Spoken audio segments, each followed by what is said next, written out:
Just friends ಅಷ್ಟೇ. ಅದನ್ನ ಮನೇಲಿ ಸುಮ್ಮನೆ ಈ ಕಾಲೇಜಲ್ಲಿ ರ್ಯಾಗಿಂಗ್ ಮಾಡ್ತಾರಲ್ಲ ಆ ಥರ ಇವರಿಬ್ರು ಜೋಡಿ ಅಂತ ಮಾಡಿ ಇದು ಮಾಡಿ.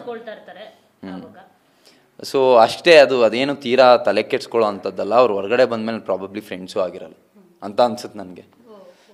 ಅದು ಅಷ್ಟೇ, ಒಳಗಿರೋ ತನಕ ಅಂದರೆ ನಿಮ್ಗೊಂದು ಕಂಫರ್ಟ್ ಝೋನ್ ಬೇಕು, ಅದು ಕ್ರಿಯೇಟ್ ಆಗಿರುತ್ತೆ.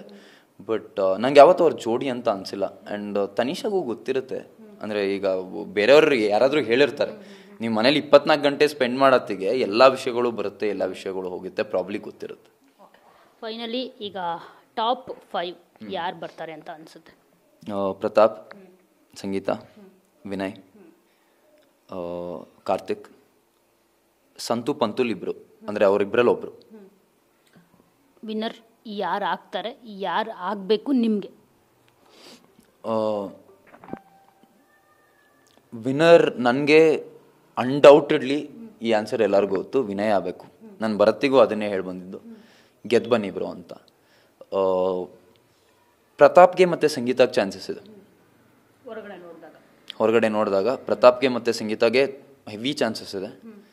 ಬಟ್ ಐ ಡೋಂಟ್ ನೋ ಯಾರಂದರೆ ನನಗೆಲ್ಲೋ ಒಳಗಡೆ ಇನ್ಸ್ಟಿಂಕ್ಟ್ ಅನಿಸುತ್ತೆ ದಟ್ ವಿನಯ್ ಗೆಲ್ತಾರೆ ಅಂತ. ಆ್ಯಂಡ್ ನನ್ನ ಇನ್ಸ್ಟಿಂಕ್ಟ್ ಮೋಸ್ಟ್ಲಿ ರೈಟ್ ಇರುತ್ತೆ. ನಾನು ಹೇಳಿದ್ನಲ್ಲ ಆ ವಾರ ಬರ್ತೀನಿ ಅಂತ ನಂಗೆ ಗೊತ್ತಿತ್ತು ಅಂತ. ಆ್ಯಂಡ್ ಆ ವಾರ ನಾನು ಸೆಕೆಂಡ್ ವಾರ ಕ್ಯಾಪ್ಟನ್ ಆಗ್ತೀನಿ ಅಂತಲೂ ಗೊತ್ತಿತ್ತು. ಅಂದರೆ ಆ ಒಂದು ಫೋಟೋ ಇತ್ತು ನೋಡಿ, ಎಲ್ಲರದು ಎಕ್ಸ್ ಇತ್ತು, ನನ್ನ ಎಕ್ಸ್ ಇದು.